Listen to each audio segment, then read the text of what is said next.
Hey, FlimsyLunchTray here, and welcome to World of Warships.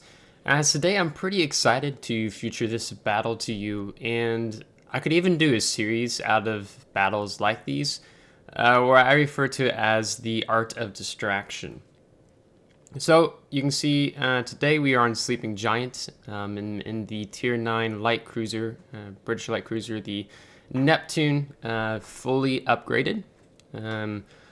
Neptune is a really nice ship, and I'll talk a little bit more about it here in a minute. But first, I want to talk about what's taking place. If you've noticed on the mini-map and what I've just posted in chat, is that as we move up on this flank, as we've just taken to sea, we have no battleship support on the CB flank.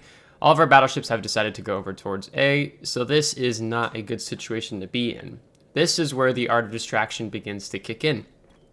Because, as you can see, I'm communicating to Fletcher that, we basically don't want to stay here and fight. We want to do kind of this kiting maneuver because we're going to be, as you'll see here shortly, vastly outnumbered as we're picking up a lot of these ships. And as soon as we see the Donskoy, I'm already beginning to turn out because I'm going to use this island to go dark to my starboard side, right side. Because they have 3 battleships pushing down and a Donskoy, and probably a destroyer. So this is not good. So our Fletcher decides to smoke up, which is not good because Donskoy has radar. So I don't know if he's going to be with us very long as this takes place. So the Neptune, you start off, there's 3 upgrades for the ship as a whole in terms of the modules. You go from a 39,900 to 44,900 hull. Your torpedoes, they're 10 kilometers, but you get to upgrade those 2 to increase their damage and their flooding chance. The gun range, I think stock is 15 kilometers, but you can upgrade that to over 16, I think 16.5. And we really need that for what's going to be taking place in this battle. So our Fletcher is just screwed at this point. He's really overcommitted. In his position as 5 ships bear down on him. So that is just a classic, I'd say classic sense of not having map awareness for what's happening. I've been thinking him to get back, but now it's just too late for him. Between, the radar, and I think Donskoy also has hydroacoustic search. I haven't played it yet, but I'm not sure. And he dies. So I am taunting here, showing my broadside, trying to get some shots in on this Fletcher, but successfully not landing any. So I just have to kite away. Now, the goal here with the art of distraction is I need to buy as much time for my team that they can cap A, finish up on that flank, and move over this way. Now, the Georgia on our team has already sensed, oh, this is not good.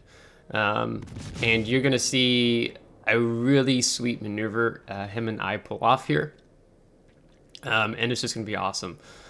So we're going to start kiting away. We've got this smoke our Fletcher has laid, so we can't quite see what's happening. But we do catch to the broadside of the Donskoy. And so get a nice almost 6K salvo in there. It's important with a light cruiser, 9,500. Don't show broadside to British light cruisers, okay? You lose a lot of health very quickly. But with these light armor, actually, before I talk about that. All right, so you see where Georgia is? See how he's moving up on the Donskoy? See how I'm keeping him distracted? Now watch what the Georgia does as he breaks the side of the island. And I'm watching this happening. He has no idea what's about to happen to him with some American armor piercing flying in on his broadside. But this is perfect because having his help and support here is huge. As you can see, he takes down a huge chunk of the Donskoy's health pool, and at this point he's basically just screwed. It's a matter of time. With the Neptune, these British light cruisers, one of the struggles you're going to have is not being able to deal a lot of damage when you have targets that are bow onto you or angled. This ship really thrives in getting its damage when ships are showing enough side or broadside for that matter. So we take a Citadel there. And so I'm very thankful to the Georgia for his help there. And so that is a struggle. So when you're shooting targets that are pushing in, you won't do as much damage, and it's really important that you focus on the superstructure of ships. I think we have about, what, a 4-second reload time? Yeah, about a 4-second reload time. I think it's 4.2 if you take the 6 upgrade slot for the main battery. So we're just going to sit here for right now. Our engine is busted. I'm not too concerned about it right now at the moment. You can take smoke or radar, the radar being a 10-kilometer radar. You don't get the benefit of like the Minotaur where you can actually stealth radar.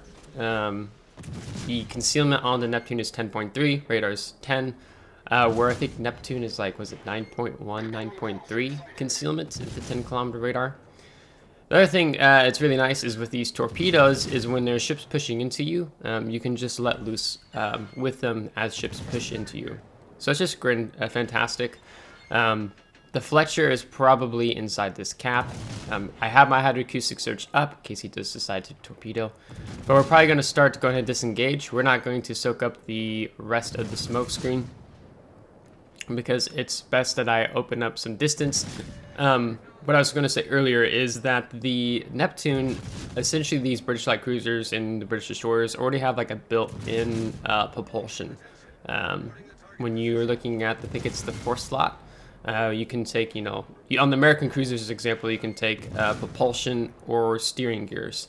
But you already get this propulsion with these British light cruisers, so that's not an option. So basically you go for the steering gears. And you're going to see me work a little bit of magic here with the steering gears and avoiding taking a lot of damage. So even when this battle wraps up, we're going to have a lot of shell hits, but maybe you're thinking, oh, this should have more damage from how many shell hits you have. And that just has to do with when you're dealing with these targets, these ships pushing in, battle in, they're not able to do a lot of damage to them unless you get some solid hits on the superstructure, because you're seeing a lot of, what, 1,000, maybe even 2,000 hits here. And that's just with the rear turrets here for this point in time. Now, as part of my thinking, this goal with this, is that I don't want to just run over to the 2-3 line. I want to stay up here to the north where I can get some really good hits on the ships as they push in, where they maybe can show some more broadside to my Georgia, as I'm still waiting for the rest of the team to move from the flank over. Thankfully, the Georgia is still being able to light these ships up so I can smoke up again, get some more damage and hits in. Now this video is over 1 year old. I've actually hung on to it that long just to showcase this to you. I think it was March of last year. And so as I sat down to record a video for today, I thought, it's time. We need to do this video. Now again, you can see here, I'm not staying in the smoke screen. The Fletcher is pushing in on us, but I don't want to get caught on the map border line. I don't like, as you would say, humping the border, because I want to be able to keep my maneuverability. So at some point, you're actually going to see me make what some could see as a very questionable choice, but there is a reason why I do it. So you'll see here in a minute. But we're just going to keep throwing AP. We're going to be this annoying pest up to the north. Now, the goal with the Art of Distraction is you're wasting the enemy's time. You are often delaying them. Oh, here comes the torps. Yeah, we're going to take one there.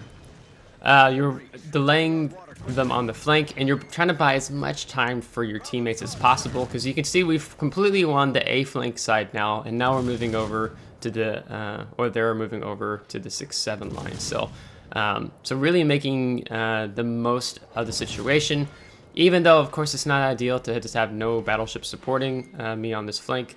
How do you adapt to what your team's doing? And that is a situation of where I'm trying to adapt to what my team is doing. As my Fletcher is pushing in to get torpedoes off on the enemy Iowa, unfortunately it gets caught out by the enemy Fletcher, but we are able to get rid of him, so we don't have to worry about any more torpedoes from him. So very appreciative for what he did, even though it cost him. And we're going to have to do some more ducking here, so you can see a little more of the steering gear at work here. So oftentimes I'm trying to calculate where these shots are coming in, and we just barely fit that in. A lot of times, of course, sometimes it's luck, but then, as some would say, you create your own luck. But it's just being aware. So now we just get to go dark. So now with the Destroyer dead, I can choose when I want to reveal myself and when I want to go dark. So it's quite nice. So I want to open up a little more distance from this enemy Iowa. You can see our team is taking the Bravo cap. Our other battleship is coming off of the E line. You see another D line, sorry, moving in towards the center mid area of the map. And we're trying to see if we can't wait. This Iowa becomes uninterested. And when he becomes uninterested, we'll just start opening back up. And we can hopefully get some decent AP salvos in on his broadside if he shows us enough.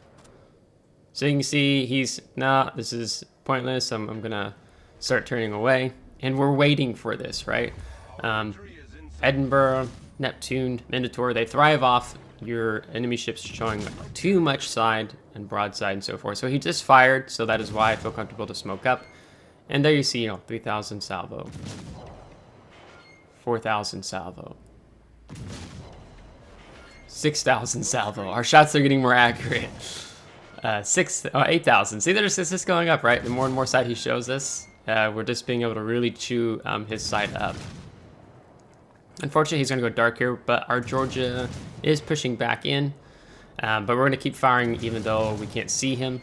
Still do as much damage as we can. But our team's getting close to reaching 1,000 points if no one dies. So this Iowa was able to probably take a lot of damage or potential damage just because he was bow in. But as soon as he showed broadside, we went up from 94,000 damage to over 130,000 damage in less than, what was that? Roughly a minute, if that.